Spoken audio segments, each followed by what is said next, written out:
আসমানে যাইও না রে বন্ধু, ধরতে পারবো না। বন্ধুকে আসমানে যেতে মানা করে নিজেই সেখানকার বাসিন্দা হলেন গানটির কণ্ঠশিল্পী মতিউর রহমান হাসান ওরফে পাগল হাসান।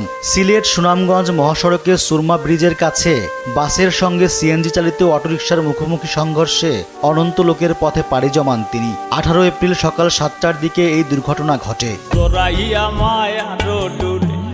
পুলিশ ও স্থানীয় সূত্রে জানা যায়, সকালে সুনামগঞ্জের দোয়ারা বাজার উপজেলা থেকে অটোরিকশা যোগে নিজ উপজেলা ছাতকে ফিরছিলেন পাগল হাসান সহ 5 জন। অটোরিকশাটি ছাতকের সুরমা ব্রিজ এলাকায় আসার পর গোবিন্দগঞ্জ থেকে দোয়ারা বাজারের উদ্দেশ্যে ছেড়ে আসা একটি বাসের সঙ্গে মুখোমুখি সংঘর্ষ হয়। এতে পাগল হাসান সহ অটোরিকশার 2 যাত্রী ঘটনাস্থলে নিহত হন। আহত হন অন্য 3 যাত্রী।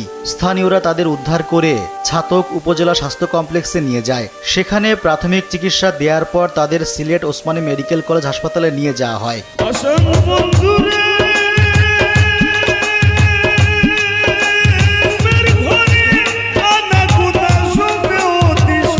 জানা গেছে, একটি গানের অনুষ্ঠান শেষে সুনামগঞ্জ ফিরছিলেন পাগল হাসান। পথিমধ্যে সড়ক দুর্ঘটনায় মৃত্যু হয় তার। এতে সঙ্গীতাঙ্গনে নেমে এসেছে শোকের ছায়া।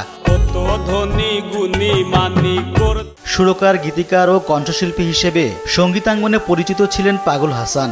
শ্রোতাদের মধ্যেও ছিল জনপ্রিয়তা। তার লেখা গান আসিফ আকবর সহ দেশের অনেক জনপ্রিয় কণ্ঠশিল্পী গেয়েছেন। পাগল হাসানের একাধিক জনপ্রিয় গান রয়েছে। এর মধ্যে আসমানে যাইও না রে বন্ধু, জীবন খাতা, আমি জৈলামরি উল্লেখযোগ্য।